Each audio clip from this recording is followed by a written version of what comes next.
What's going on, drivers? It's old school, old fool. So, you seen where I was today. I'll give you a little insight of what is going on, and I will tell you the name of the shop. Now, if I get in trouble for it, I'll just get in trouble for it. Name of the shop is A&W Fleet Service out of Denton, Texas. Shop owner's name is Anthony. The problem is, I dropped my truck off with him about June of 2021. Needless to say, at that time, I paid for parts. Okay, parts that he probably marked up when I should have bought parts myself. See, this is what we talk about when you're an owner op and you get into the industry of the OO side. What I should have did was bought my own parts and brought it to him instead of letting him buy the parts and possibly putting a markup on there. So anyway, needless to say, moving on from there, basically he got my 2012 Cascadia Freightliner. Everything, like I told you on it, it was new except the motor and the tranny. It really didn't need a tranny, but I had it done anyway.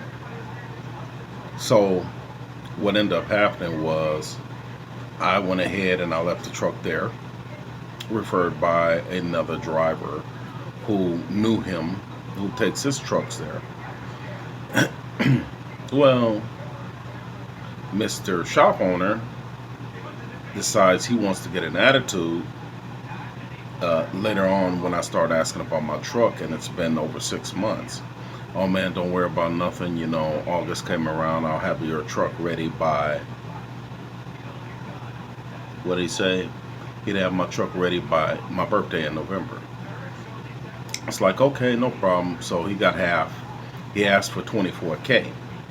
So he got half. So I waited. Figured he'd have it done by my birthday. That didn't fly. He said, well, I'll have it ready by December. And I was like, okay, no problem. So he went ahead and basically brushed me off till I believe it was January. Told me, oh, I have it ready by January. I'm like, okay. By this time, I'm wondering, like, really what's going on because, you know, he asked me for more money, which I in turn gave him, which again, I should have bought the parts myself. See, you're going to find out in this industry that if you purchase the parts yourself, it's going to be much cheaper. Because most of your mechanics, if you go to them and you get the parts, or you let them get the parts, they're going to mark it up. So something that might cost you 10 might cost you 15, 20 now. So always do your due diligence and buy your own parts. That will also get you in tune to the motor that you have under your truck, because now you're purchasing the parts. You know what type of part it is. You know what rings are. You know what pistons are. You know what your rods look like. The whole deal. I probably could have got it $2,000-3,000 cheaper than what I paid him. Needless to say, when we get to the end in March, it's the truck running. He sent me a video. Truck's running. It's like, okay, no problem. So he's got it on the computer. He's doing what he needs to do. I'm thinking, okay, the guy's taking care of business. They don't really need to bug him about anything. So March comes. He's got the truck running, sends me a video. Calls me 3 days later and says, hey, man, we got a problem. We got a problem. I don't know where 12 gallons of oil went. Okay, we got a problem? You don't know where 12 gallons of oil went. Okay. Then he tells me, truck won't start. Truck won't start? What's wrong now? I got to get under there and see what's going on. Well, I happened to show up unannounced, and he was hating that. He was hating for me to show up unannounced because I was coming and looking. Needless to say, truck spun the bearing in the number 5 cylinder this time. Okay, Well, whose problem is that now? It's his.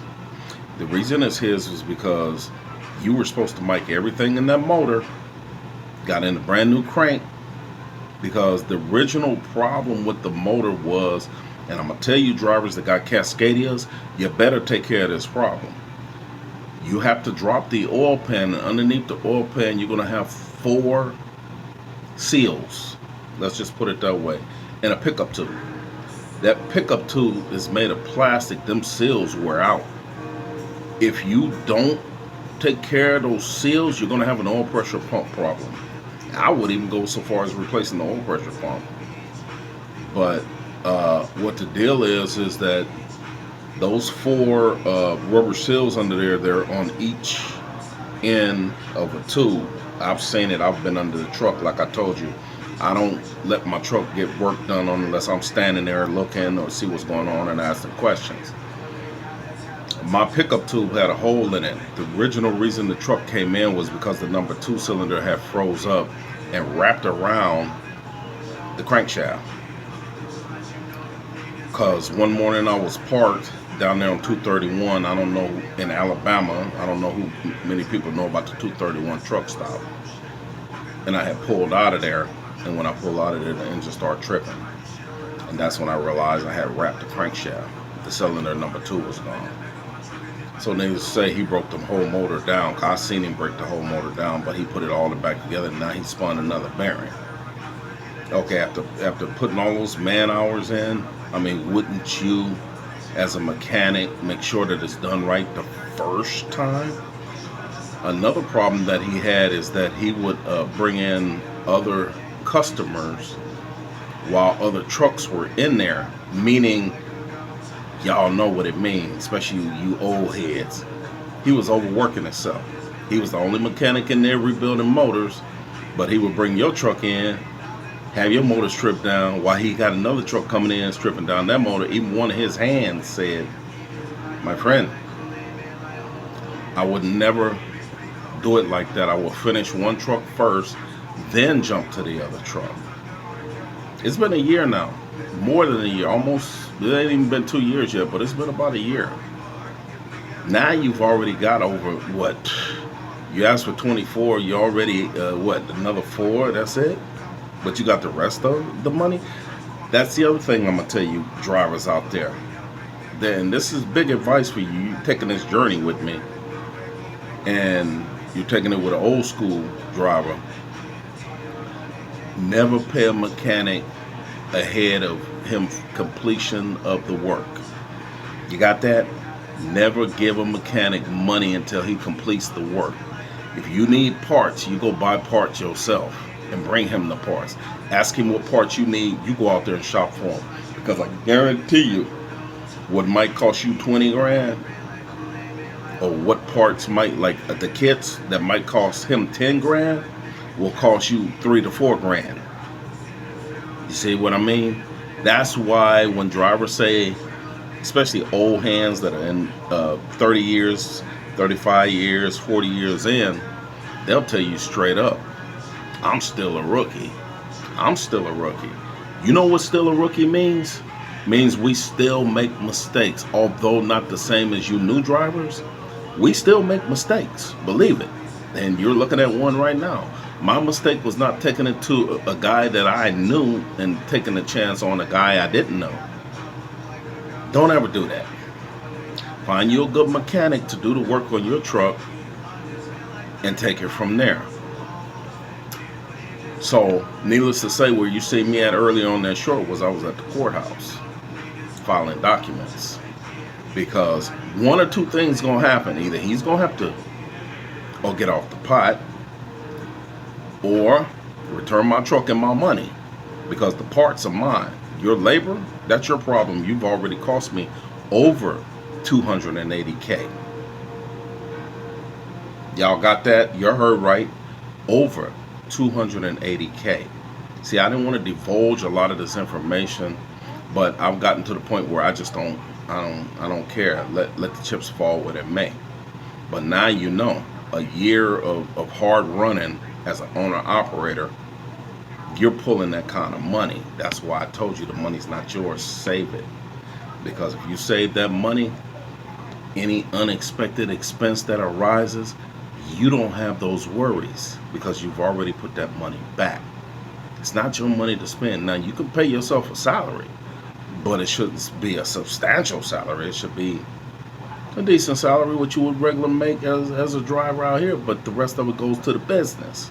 See, I have an LLC, and I would advise you guys to protect your interests, because there's a few of them out there that will tell you about that too. One that I can think of is YBET. What's happening, brother? Mercer. Now, he let me know back then when I was fixing to even get back in the industry. Either set yourself with an LLC, set yourself up with an S corp, doing business as an enterprise ENT. What that does is that protects your interests. A lot of people don't know that. They'll tell you you don't need an LLC, you don't need this, you don't. Yes, you do. You know why you need it? Because if somebody comes and wants to sue, they can only sue the company. They can't sue you. And we ain't gonna get into the other parts of that can't, it protects your personal interests. They can't come after you personally, and they also can't come after your personal property, but they can come after the business if they're going to sue you. So now you understand. Another thing for you drivers that don't understand something, let me explain something to you. These companies that you working for, these major carriers that don't pay your paycheck or try to short you on a paycheck at the end, take them to civil court. See how that turn out. I think civil court is not going to cost you more than $100, $50, some places $200. It just depends on the court. And you sue them civilly. That's how you get your last paycheck. See, a lot of drivers ain't going to tell you that. I got that from an old head that trained me. And basically, when I told them, man, they're going to hold my last paycheck. No, they're not. Why not? Take them to civil court. You just have to know the company and where they're located. You have to take them to the court or the state. The court is in the state they're in, and you go after them civilly. It's no longer called civil court. It's called justice court out here. They used to call it the people's court. Maximum amount award up to $20K. So I just thought I'd put that out there for you guys. I'm going to touch on another thing, because I think you guys should know. When it comes to your weights and scales, your truck has to have 12,000 pounds or maximum gross of 12,000 pounds on the steer, 34,000 pounds on the drives, and 34,000 pounds on the rears. Now, let's say you overweight in the front. Well, you got to slide them up to get it to the back. Let's say you heavy in the back. Well, you got to slide them back to get it to the front. Let me explain something to you newer than me.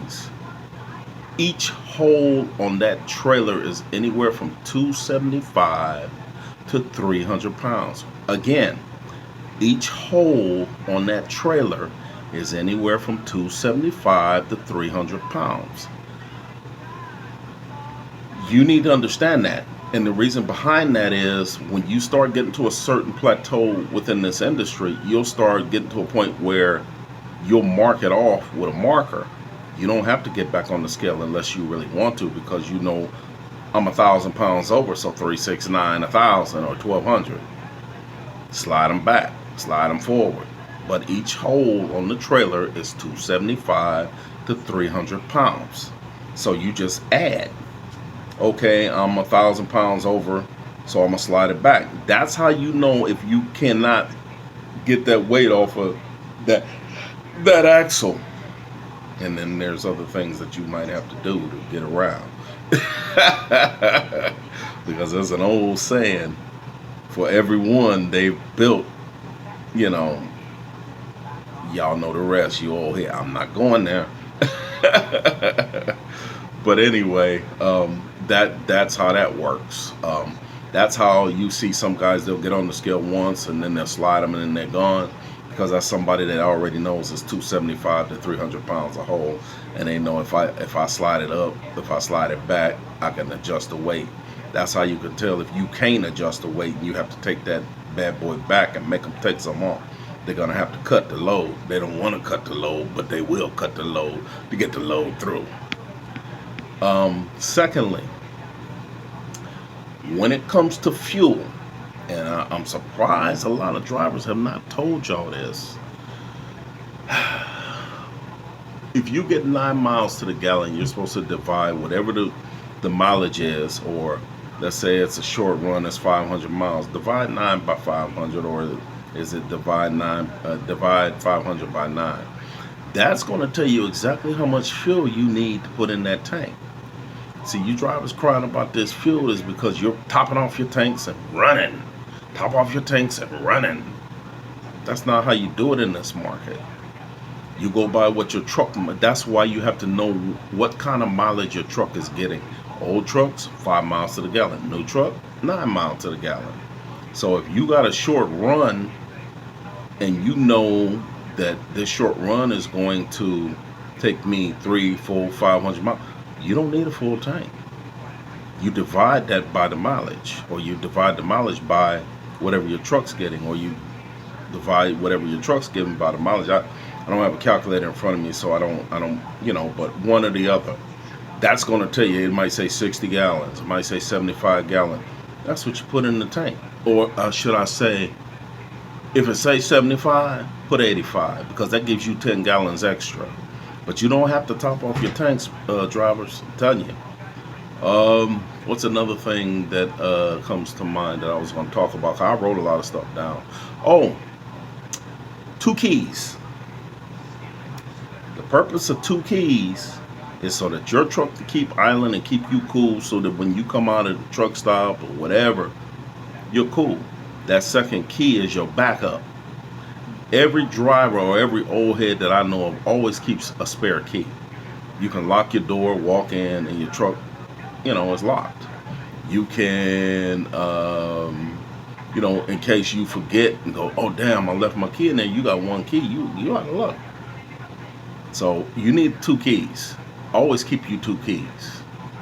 What else can I think of that at this time that I can divulge to you guys? But yeah, so that's where we're at, man. It's unfortunate. There's an old saying, and me and my brother-in-law talked about it, and it's like, why make me out to be the bad guy? I didn't want to go this route. I just wanted you to do the repairs that I asked you to do, that we agreed to, fix my equipment, have it done, and we didn't even have to go this route. We didn't have to take it this far. All you had to do was repair my equipment. But instead of doing that, you tried to play me for a fool. See, the quiet person, people always try to play for a fool. But we're smart. You know what I'm saying? We don't let us fool you. Just because we don't say much, don't mean we ain't looking, and don't mean we ain't paying attention, and don't mean that, we're trying to give you a chance. In this industry, it used to be a time when drivers would help drivers.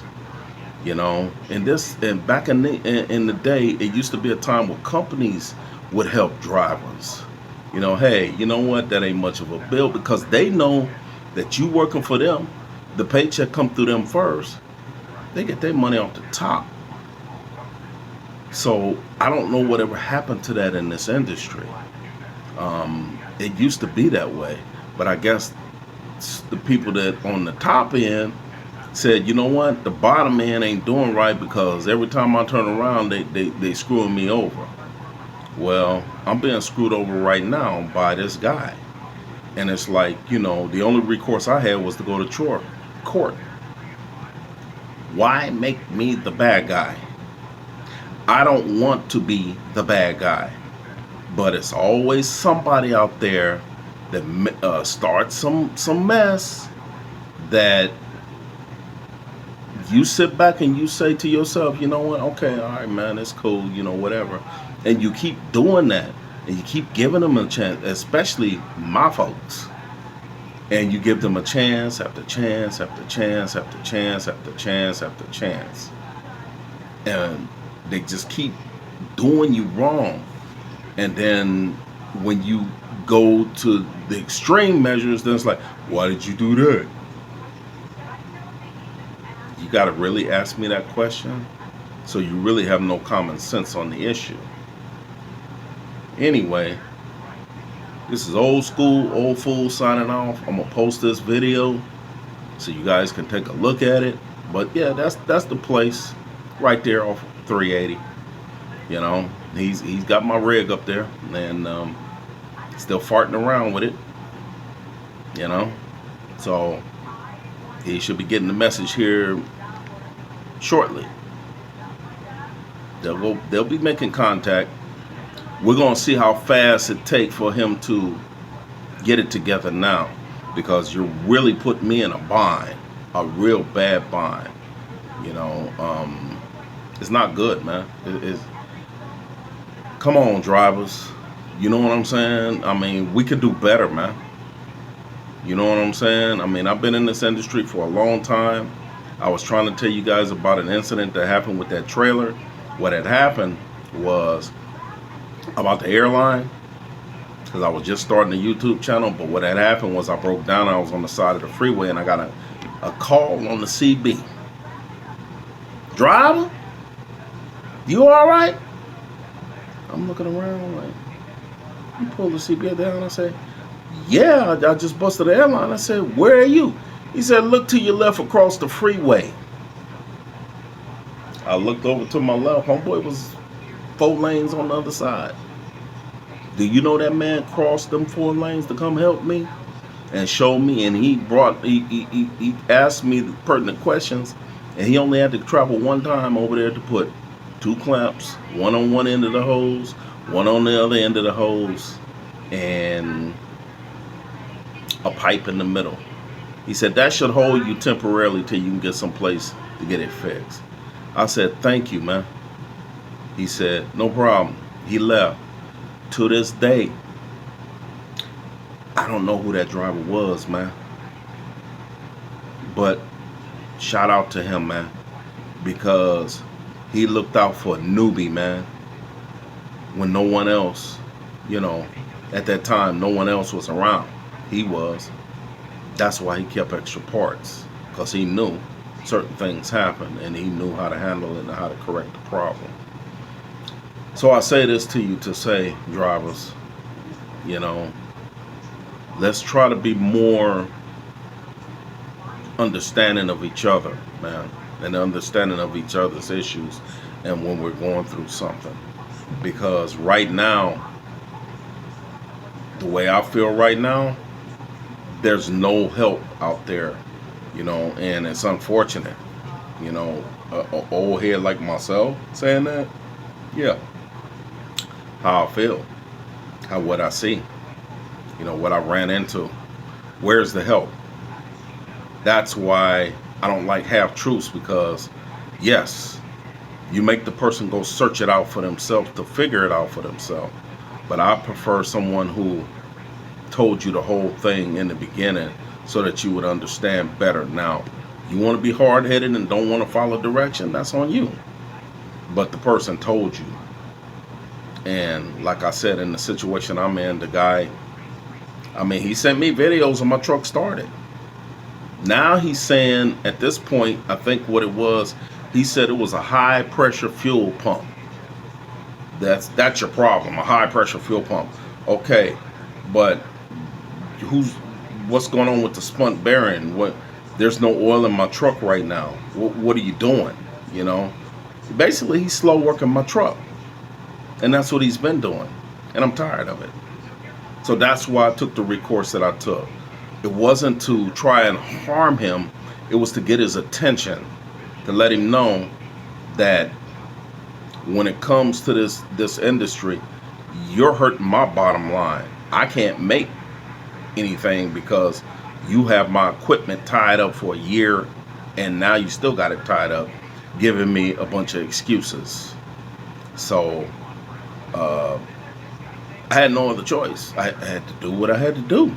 Now let the chips fall where they may, but I'm sure everything will come down in the wash in the end, and we already know how it's going to turn out because you've already got my money, and you need to finish the work that you started.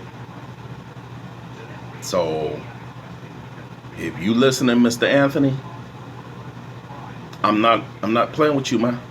I'm really not. All right. This is old school, old fool out, bruh. Y'all have a good one.